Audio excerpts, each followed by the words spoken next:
जिसका नाम है लर्न राइट अवे बाय सुतपा। तो आज जो है हम आखिरी चैप्टर जो है, लास्ट चैप्टर जो है हमारा क्लास 6 का ज्योग्राफी का बुक, उसका चैप्टर जो है डिस्कस करने वाले हैं। एंड इसके बाद जो है हमारा क्लास 6 का बुक जो है कवर हो जाएगा। एंड इसके बाद जो है हम क्लास 7 का बुक जो है स्टार्ट करेंगे ज्योग्राफी का, ठीक है। इसके साथ आप देख सकते हैं कि क्लास 6 का साइंस जो है कंप्लीट हो चुका है, 7 का आने वाला है। एंड 9th का जो इकोनॉमिक्स का जो बुक है वो चल रहा है।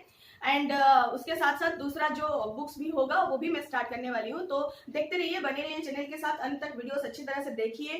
एंड जो है आप बच्चे जो भी देख रहे हैं, आप अच्छी तरह से ट्राई कीजिए समझने के लिए। कहीं पे कुछ डाउट हो रहा है या फिर आपका एक्सरसाइज में कुछ प्रॉब्लम हो रहा है, कोई एक्सरसाइज में कुछ क्वेश्चन जो है समझ में नहीं आ रहा है, तो भी आप कमेंट करके बता सकते हैं या फिर पूछ सकते हैं। या फिर आप अगर चाहते हैं कि एक्सरसाइजेस भी मैं करवा दूं तो भी आप कमेंट करके बता सकते हैं। एंड पढ़ाते टाइम अगर जो भी बच्चे जो है कॉम्पिटेटिव दे रहे हैं, जो भी लोग कॉम्पिटेटिव के लिए प्रिपेयर कर रहे हैं, उनके लिए भी बहुत ज्यादा फायदेमंद है। क्योंकि देखिए हमारा ज्योग्राफी का जो है बुक जो है बहुत ही मतलब एलाबरेटेड वे में दिया गया है, बहुत ही कंसेप्चुअल बुक है। एंड ये खुद में ही खास है, सारा चीज जो है इंपोर्टेंट है और जो है आपको लाइन बाय लाइन अच्छे से समझना पड़ेगा। एंड जहां पे आपको लग रहा है कि क्वेश्चन बन सकता है, आप थोड़ा दिमाग चलाना पड़ेगा कि देखिए टॉपिक ऑफ कैंसर जब हम बात करें तो टॉपिक ऑफ कैंसर जो है हमारे इंडिया से जब पास हो रहा है तो कौन कौन से स्टेट के थ्रू से होकर पास कर रहा है, ठीक है। ये क्वेश्चन बन चुका है एंड बन भी सकता है, फिर से रिपीट भी हो सकता है, ठीक है। इस तरह से अगर हम सोचते हुए पढ़ेंगे थोड़ा सा कि कहीं ये क्वेश्चन ना बन जाए, ठीक है, तो इस तरह से अगर सोचते हुए पढ़ेंगे तो हमारे लिए एग्जाम का फियर जो है नहीं रहेगा। एंड एग्जाम में भी हम जो है कॉन्फिडेंटली बहुत सारे क्वेश्चन का आंसर जो है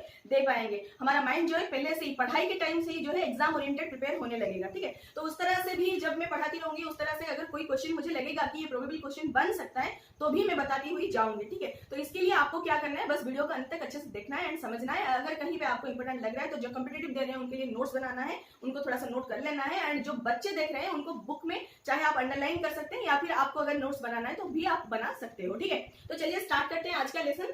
तो जो हमारा चैप्टर 8 है, इसका हेडिंग है India, it's climate, vegetation and wild life, ठीक है। तो आज हम इंडिया के बारे में जानेंगे, हमारे देश के बारे में हम लोग जो लोकेशन के बारे में हम लोग लास्ट लेसन में जान चुके थे, लैंड फॉर्म्स के बारे में जाने थे, वाटर सोर्सेस के बारे में जाने थे, तो बहुत सारी चीजें जान चुके थे। अब हम लास्ट में अभी जानेंगे क्या, इसका जो क्लाइमेट कैसा है, वेजिटेशन कैसा है एंड इसमें कौन कौन से फ्लोरा एंड फौना जो है देखने को मिलते हैं, ठीक है। अभी मैं आपसे अगर पूछूंगी क्लाइमेट एंड वेदर का डिफरेंस क्या है, तो बहुत सारे बच्चे ऐसे होंगे सही से बता नहीं पाएंगे क्लाइमेट एंड वेदर का डिफरेंस क्या है, कहाँ पे क्या यूज करना है, ठीक है। वो भी क्वेश्चन आप आज हम लोग डील करेंगे। बहुत सारे ऐसे फनी एंड ट्रिकी क्वेश्चन जो है आज हम कवर करने वाले हैं, तो बिल्कुल अंत तक देखते रहिए एंड कहीं पे मिस आउट मत हो जाइए, ठीक है। तो चलिए स्टार्ट करते हैं। तो difference between climate and weather, पहले आता है difference between climate and weather, ठीक है।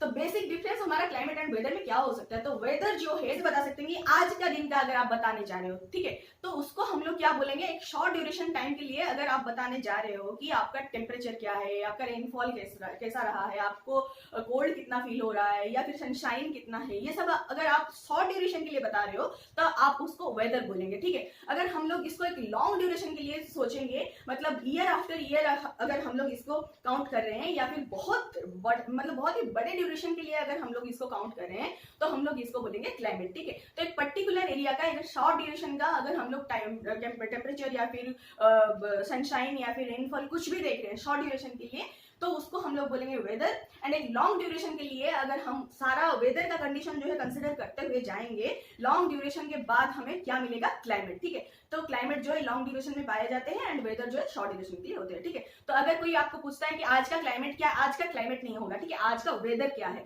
क्लाइमेट किसको बोला जाता है कि देश का क्लाइमेट किस टाइप का है, ठीक है, हमारे देश का क्लाइमेट जो है किस टाइप का है, या फिर आपके एरिया का क्लाइमेट जो है किस टाइप का है, आपका एरिया जो है आप जहाँ पे रह रहे हैं वो गर्मी एरिया में आता है या ठंडी एरिया में आता है। मतलब एक लॉन्ग ड्यूरेशन आप क्या फील करते हैं, लगभग आप जो है सालों भर आप क्या फील करें, साल में अगर 12 महीने हैं तो 12 महीने से 9 महीने आपको अगर गर्मी फील हो रहा है तो आपका टेम्परेचर जो है थोड़ा सा हाई है उस एरिया में, आपका क्लाइमेट जो है थोड़ा सा गर्मी वाला क्लाइमेट आपको फील हो रहा है, ठीक है। तो क्लाइमेट उस तरह से मतलब समझा जाता है। वेदर किस चीज से समझा जाता है कि आज का वैल्यू क्या है, अभी का वैल्यू बताइए, अभी का टेम्परेचर कंडीशन क्या है बताइए, अभी का सनशाइन कैसा है बताइए, अभी रेनफॉल कैसा हो रहा है बताइए।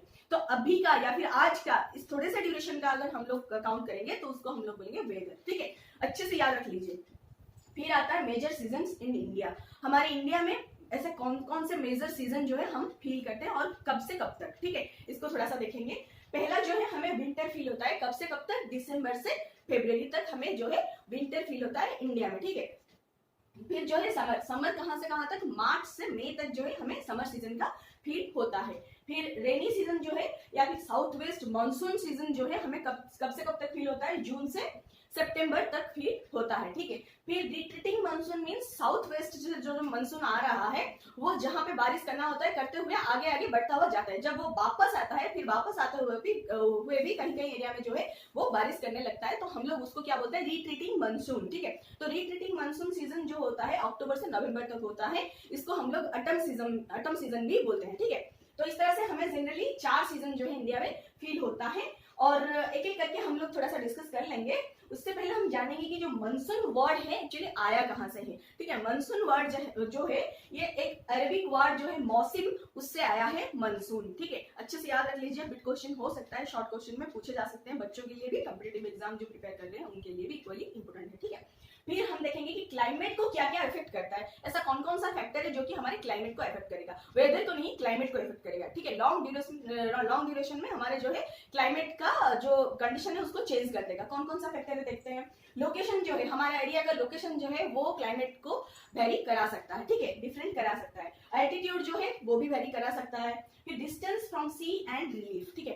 तो डिस्टेंस फ्रॉम सी होने से भी हमारा क्लाइमेट जो है वेरी करता है। फिर रिलीफ यानी कि वो कितने हाई एरिया में, उसका स्ट्रक्चर कैसा है, तो फ्लैट है या फिर बहुत ही अबड़ खाबड़ टाइप का है, तो उस टाइप का अगर एरिया है या फिर फ्लैट है या फिर स्लैंटिंग है, तो कोई भी एरिया है तो उस हिसाब रिलीफ यानी कि स्ट्रक्चर जो है कुछ मतलब किस टाइप का स्ट्रक्चर है, ठीक है। कहाँ पे ऐसे फ्लैट एरिया देखने को मिलता है, कहीं पे हमें जो प्लेटेरियो टाइप का एरिया देखने को मिलता है, ठीक है। तो उसका जो स्ट्रक्चर है प्लेटेरियो का वो डिफरेंट होता है माउंटेन से, माउंटेन का डिफरेंट होता है प्लेन एरिया से। तो इन सब का रिलीफ जो है स्ट्रक्चर जो है अलग अलग है, तो उसके हिसाब से भी हमारा क्लाइमेट जो है डिफरेंट हो जाता है, ठीक है। तो कैसे होता है थोड़ा सा अभी देखेंगे, एग्जाम्पल लेंगे, ठीक है। तो एग्जाम्पल में कैसे क्या आता है, जो जैसलमेर एंड बीकानेर जो सिटीज है, 2 सिटीज है कहाँ पे, राजस्थान में, ठीक है। वहां पे क्या हो रहा है, वेरी हॉट फीलिंग होता है। लोकेशन के हिसाब से हम लोग देख रहे हैं, तो लोकेशन क्या है, वो जनरली बहुत ही हॉट एरिया है, डेजर्ट एरिया है, वहां पे जो है हमें हॉट क्लाइमेट जो है देखने को मिलता है। वो सी से बहुत ही डिस्टेंस में है, राजस्थान जो है आसपास उसका जो है सी नहीं है, ठीक है, समंदर नहीं है, तो वहां पे हमें बहुत ही हॉट फीलिंग भी रहता है, ठीक है। और उसका क्लाइमेट कैसा है, हॉट है, वहां पे हमें dry hot and Sandy type का एटमॉस्फेयर जो है देखने को मिलता है। बहुत ही कम हमें वहां पे वेजिटेशन जो है देखने को मिलेगा, क्योंकि पानी का जो है वहां पे बहुत ज्यादा अभाव रहता है, स्कैरसिटी देखने को मिलता है, ठीक है। फिर जो होता है द्रास एंड कारगिल जो एरिया है लद्दाख का, वहां पे क्या होता है, वहां पे हमेशा फ्रीजिंग कोल्ड रहता है। फ्रीजिंग कोल्ड इसीलिए रहता है क्योंकि वो बहुत ही हाई एरिया में है, एल्टीट्यूड हाई है उसका, हिमालयन माउंटेन के रेंज में आता है, ठीक है। तो वहां पे हमेशा फ्रीजिंग कोल्ड रहता है, तो एल्टीट्यूड के हिसाब से क्लाइमेट हुआ ना डिफरेंस, ठीक है। फिर आता है मुंबई एंड कोलकाता, वहां पे क्या होता है, मॉडरेट क्लाइमेट होता है। क्यों, मुंबई एंड कोलकाता जो है कोस्टल एरिया में आते हैं, पास में सी है, ठीक है। तो समंदर अगर पास में है तो वहां पे ना ज्यादा गर्म होगा ना ज्यादा ठंडा होगा, ठीक है। तो जो क्लाइमेट होगा मॉडरेट क्लाइमेट होगा, क्योंकि पास में सी है, तो उसके हिसाब से भी हमारा क्लाइमेट जो है डिफरेंट हो रहा है ना। तो डिस्टेंस फ्रॉम सी के हिसाब से हमारा क्लाइमेट जो है एरिया का भी डिफरेंस हो रहा है। फिर आता है मौसिनराम, ठीक है। मौसिनराम कहाँ पे है, मेघालय में, ठीक है। ये जो सिटी है यहाँ पे क्या हो रहा है, वर्ल्ड का सबसे हाईएस्ट रेनफॉल यहाँ पे हो रहा है, ठीक है। तो इसका भी लोकेशन कहाँ पे है हमारा, जहाँ पे अरुणाचल प्रदेश, आसाम, मेघालय वहां पे है, नॉर्थ ईस्टर्न स्टेट में ये आता है, ठीक है। वहां पे कौन सा सिटी है, मौसिनराम, ठीक है, याद रख लीजिए नाम। वर्ल्ड का सबसे हाईएस्ट रेनफॉल जो है यहाँ पे हो रहा है। फिर आता है जैसलमेर। जैसलमेर में तो कभी कभी 1 साल तक बारिश भी नहीं होता है। तो इस तरह से जो है हमारे इंडिया में बहुत ही difference and adverse climatic conditions जो है देखने को मिलता है by location, by altitude, distance from sea and relief, ठीक है। इस तरह से जो फैक्टर है ये जनरली क्लाइमेट को मतलब डिफरेंशिएट कर देते हैं एक दूसरे लोकेशन से, ठीक है। फिर आता है हमारा नेचुरल वेजिटेशन। तो नेचुरल वेजिटेशन जनरली क्या होता है, नेचुरल वेजिटेशन में हमारा क्या क्या आता है, grass, shrub and tree. Grass, shrub, tree, इनके बारे में हम लोग साइंस के बुक जब पढ़ रहे थे उसमें अच्छी तरह से कवर हम लोग किए हैं कि कौन सा मतलब किसको हम लोग ग्रास बोलेंगे, कौन से कैटेगरी में हम ग्रास को रखेंगे, श्रब कौन से कैटेगरी में आता है एंड ट्री हम किसको बोलेंगे। तो सब कुछ जो है हम लोग बहुत अच्छे से पढ़े थे। तो नेचुरल वेजिटेशन ये होता है कि जो अपने आप से ग्रो कर जाता है, उसका हमें केयर टेकिंग नहीं करना पड़ता है कि उनको लगाना है या फिर पानी देना है या फिर कोई खा जाएगा, जानवर जो है खा जाएगा, उससे बचाना है। तो उस तरह से हमें उसका जो है केयर टेकिंग नहीं करना पड़ता रेगुलर बेसिस पे, ये अपने आप जो है ग्रो करने लगता है, उसको हम लोग बोलते हैं नेचुरल वेजिटेशन, ठीक है। फिर आता है नेसेसिटी ऑफ फॉरेस्ट। फॉरेस्ट का नेसेसिटी क्या है, ये तो कोई मतलब सच में कौन ऐसे पूछ सकता है कि क्वेश्चन की, देखिए नेसेसिटी ऑफ फॉरेस्ट क्या है। फॉरेस्ट का नेसेसिटी जो है हमें मतलब सबको मालूम पड़ चुका है कि फॉरेस्ट का नेसेसिटी क्या है। कोई अगर अच्छे से पढ़ा लिखा है, कोई स्टूडेंट है तो उनको अच्छे से मालूम होगा, कोई अगर कुछ भी नहीं पढ़ा है तो भी उनको मालूम यह होगा कि उनको जो है मतलब जलाने के लिए जो लकड़ियां चाहिए वो फॉरेस्ट से मिल रहा है, कुछ खाना चाहिए वो भी फॉरेस्ट से मिल रहा है, ऑक्सीजन चाहिए तो छोड़िए स्टूडेंट तक चला गया, खाना पीना जो है हमें कहाँ से मिल रहा है, जंगल से ही मिल रहा है, ठीक है, हम पेड़ पौधों से ही खाना जो है हमारा मिल रहा है। तो इतना तो सबको पता है कि हम खाना पीना पहनना रहना जो है हम जंगल से ही लेते हैं। तो फॉरेस्ट का बेनिफिट थोड़ा सा देख लेंगे, नेसेसिटी क्या है। पहले तो आता है ये ऑक्सीजन जो छोड़ता है एटमॉस्फेयर में, टेम्परेचर रेगुलेट होता है, हम जो ऑक्सीजन जो छोड़ता है तो प्लांट ऑक्सीजन हम सांस में लेते हैं। फिर हम जो कार्बन डाइऑक्साइड छोड़ देते हैं एटमॉस्फेयर में, अगर वो ऐसे कंज्यूम नहीं होता प्लांट के द्वारा रह जाता तो कब का ग्लोबल वार्मिंग होकर हम लोग मर चुके होते। तो प्लांट जो है कार्बन डाइऑक्साइड कंज्यूम करता है फोटोसिंथेसिस के टाइम, खाना बनाते टाइम खाना बनाता है, कार्बन डाइऑक्साइड छोड़ा हुआ हमारा चीज वो लेके कंज्यूम करता है और खाना बनाता है, वो फलता है उगता है तो फिर हम उसको भी खाते हैं, ठीक है। तो कितना हमें ये हेल्प करता है। फिर आता है सॉइल इरोजन को कंट्रोल करता है, जो प्लांट जहाँ पे उग जाता है वहां पे उसके जो जड़ होते हैं वो मिट्टी को पकड़ के रखते हैं, तो सॉइल जो है धस नहीं जाता है। जब पानी का फ्लो आता है तो फ्लड होता है या फिर कुछ भी होता है तो पानी से जो है मिट्टी को ये बचाए रखता है, इरोड होने नहीं देता है, ठीक है, पानी के साथ। फिर जो है टिम्बर हमें मिलता है, फर्नीचर्स बनाने के लिए वुड भी हमें मिलता है, फ्यूल मिलता है, फॉडर यानी कि खाद्य सामान जो है मिलता है। फिर मेडिसिनल प्लांट्स हमें मेडिसिन प्रोवाइड करते हैं। फिर हर्ब्स या फिर हम जो देखेंगे डिफरेंट टाइप का हर्ब्स जो है हमें बहुत फूल फल देते हैं। फिर जो है लैक, गम, हनी, रेजिन्स, ये सब तो डायरेक्ट हम लोग पेड़ पौधे से ही लेते हैं एक्सट्रैक्ट करके, एंड उसको हम लोग बहुत सारी चीजों में जो है इस्तेमाल करते हैं। तो इस तरह से अगर गिनने जाए तो गिन नहीं सकते, बहुत सारी चीजों में जो है फॉरेस्ट हमें हेल्प करते हैं, ठीक है। उसके बाद भी ये नेचुरल हैबिटेट है किसके लिए, वाइल्ड लाइफ के लिए। जो हम जंगली जानवर देखते हैं, जंगली पशुएं या फिर जो भी पक्षियां हम लोग देख रहे हैं, तो ये सब जो है जंगल में ही रहते हैं, तो इनका ये हैबिटेट है, ठीक है। तो अगर हम लोग जंगल नष्ट करने लगेंगे तो कहीं ना कहीं ये जो हमारा वाइल्ड लाइफ है हम उनको ही एक्सटिंक्ट करते हुए चलेंगे, वो लोग बाद में हमें इतने वेराइटी में डाइवर्सिटी में देखने को और नहीं मिलेंगे, ठीक है। तो इसको कंजर्व करने के लिए हमारा जो है वन महोत्सव नाम का एक जो है प्रोग्राम चलाया गया था, जहाँ पे हमें जो है प्लांट्स लगाने थे और जो एग्जिस्टिंग प्लांट है उनको भी मतलब केयर करने होते थे, ठीक है। तो ये था थोड़ा सा हमारा वेजिटेशन, नेचुरल वेजिटेशन के बारे में, प्लांट के बारे में, फॉरेस्ट के बारे में। फिर थोड़ा सा हम लोग जानेंगे वाइल्ड लाइफ के बारे में, ठीक है। तो वाइल्ड लाइफ क्या होता है, वाइल्ड लाइफ में जनरली हमारे जो जंगली जानवर आते हैं उनको हम लोग बोलते हैं वाइल्ड लाइफ, ठीक है। उसमें टाइगर जो है हमारा नेशनल एनिमल है। फिर गिर गुजरात में क्या पाए जाते हैं, Asiatic Lions, elephants and one horn rhinoceros कहाँ पे देखने को मिलते हैं, आसाम में। फिर कैमल्स कहाँ पे देखने को मिलते हैं, इंडियन डेजर्ट यानी कि राजस्थान एरिया में। फिर वाइल्ड एशेस जो है हमें कहाँ पे देखने को मिलते हैं, रैन ऑफ कच्छ में, गुजरात में, ठीक है। फिर एलिफेंट्स जो है हमें कहाँ पे देखने को मिलते हैं, केरला एंड कर्नाटका में भी देखने को मिलते हैं। वाइल्ड गोट्स, और उसके अलावा क्या देखने को मिलते हैं, wild goats, snow leopards, bears, ये सब जो हमें कहाँ पे देखने को मिलते हैं, हिमालयन रीजन में, जहाँ पे बहुत ज्यादा ठंड पड़ता है।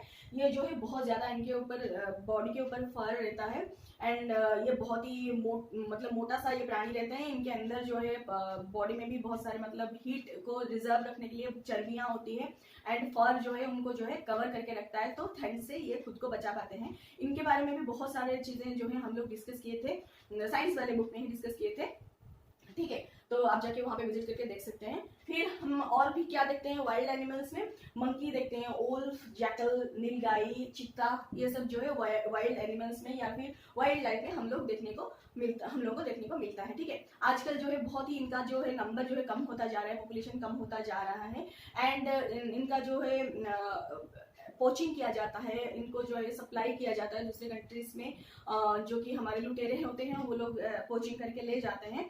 तो हमें क्या करना चाहिए, इनको देखिए, पेड़ अगर कट जाता है, पेड़ अगर ध्वस्त हो जाता है तो हम दोबारा पेड़ तो लगा देते हैं, लेकिन कोई प्राणी अगर खत्म हो जाता है, उनका वंश अगर खत्म हो जाता है तो हम उनको दोबारा से कहीं से कुछ भी करके ला नहीं सकते, ठीक है। एक्सटिंक्ट हो गया मतलब ये हमारे लिए अब सपना बन गया, ठीक है, अब हम कभी उसको नहीं ला पाएंगे। तो जितना भी है हम लोग उसको क्या करना चाहिए, हम लोग उसको प्रोटेक्ट करना चाहिए। किस तरह से, जो पोचिंग कर रहे हैं वो किस लिए कर रहे हैं, कहीं ना कहीं जो है हम ही लोगों में से कुछ लोग ऐसे होते हैं कि जो हाथी का दांत जो है शौकीन होते हैं, रखते हैं घर में सजा के, फिर टाइगर का जो स्किन है उसको भी सजा के रखते हैं। तो ये सब सजाने के लिए हम एक मतलब एक एनिमल का मतलब डेथ क्यों कराते हैं, ठीक है, उसको मार क्यों दें, कुछ और चीजों से भी हम घर सजा सकते हैं। तो ये जो अगर उनसे जो चीज मतलब उनको मार के बनता है, तो अगर वो चीज हम खरीदना बंद कर देंगे तो वो चीज अगर हम लोग नहीं खरीदेंगे तो कहीं ना कहीं ये इनडायरेक्टली होके जाके पोचर्स को जो है मतलब डायरेक्टली ये कहेगा कि नहीं, अब ये जो चीजें हैं मार्केट में अब सेल नहीं हो रहा है, इनका जो डिमांड कम होता हुआ जा रहा है,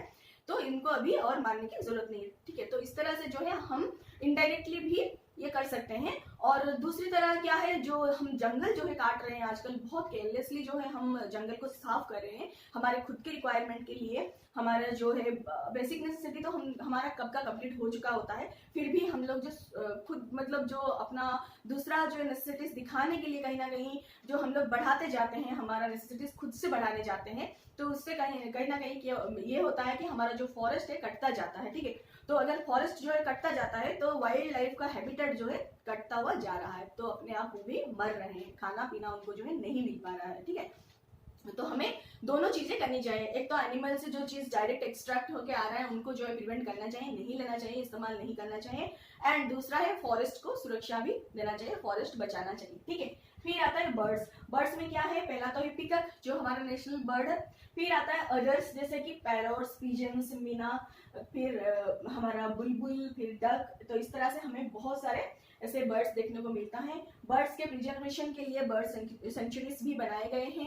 बर्ड सेंचुरीज में बर्ड्स जो हैं आराम से रह पाते हैं और उनके लिए बहुत ही घना जंगल जो है उनको प्रोवाइड किया जाता है। वहाँ पे जनरली लोगों को इतना जाना आना नहीं रहता है, अगर जाते हैं तो सिक्योरिटी के साथ जाते हैं, टिकट लेके जाते हैं और वहाँ पे लोग एनी टाइम रहते हैं उनको जो है प्रोटेक्ट करने के लिए। तो वो सब चीजें जो है सेंचुरीज में होता है। ठीक है, तो फिर हमारे देश में और भी क्या देखने को मिलता है, जो है सेवरल टाइप का स्नेक्स हमें देखने को मिलता है। उसमें से कोबरा एंड क्रेट जो है सबसे ज्यादा पाए जाते हैं। मेन चीफ स्नेक्स जो है आप बता सकते हैं तो कोबरा एंड क्रेट है। ठीक है, फिर प्रोटेक्शन के लिए क्या क्या हम मतलब गवर्नमेंट की तरफ से हो रहा है, तो गवर्नमेंट हमारी सरकार जो है इन वाइल्ड लाइफ प्रोटेक्शन के लिए पार्क बनाए हैं, डिफरेंट टाइप ऑफ पार्क्स बनाए हैं, फिर सेंचुरीज बनाए हैं, फिर बायोस्फीयर रिजर्व्स बनाए हैं। ठीक है, तो ये सब जो है कौन कौन से स्टेट में क्या क्या है, आने वाले क्लासेस में बहुत सारे डिटेल लेवल में एक्सप्लेनेशन दिया गया है, हम उसको भी कवर करते हुए जाएंगे। ठीक है, तो ये सब जो है गवर्नमेंट की तरफ से बनाया जा रहा है कि वो लोग जो है सुरक्षित रहें। ठीक है, फिर project tiger and project elephant नाम से भी लॉन्च किया गया था।